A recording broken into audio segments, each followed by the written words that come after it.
Это 73-я эстафета. В следующем году наша газета будет праздновать вообще 100-летие. И, видимо, 74-я эстафета пройдет с большим размахом. Но и 73 эта цифра тоже очень большая. То есть традиция такая добрая, причем начатая в 44-м году, еще за год до победы. В этом году приняло участие 63 команды. Очень хочется отметить массовое участие общеобразовательных школ города Якутска, за что отдельное спасибо Управлению образования города Якутска. Трудовые коллективы прибавились в этом году. Для нас, организаторов, это очень большой стимул для дальнейшей пропаганды здорового образа жизни. Но эстафета прошла среди школ очень бескомпромиссной борьбе.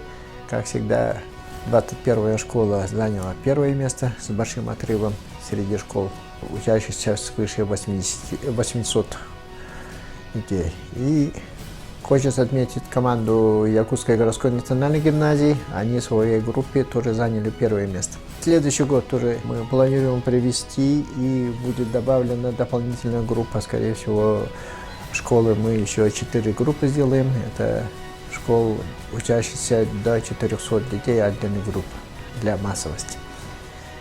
И еще планируем, если получится, для трудовых коллективов новую группу хотим создать. В этом году изъявили желание участвовать в спортивный клуб «Тесхан», поэтому придется среди трудовых коллективов еще сделать группу отдельно для спортивных клубов.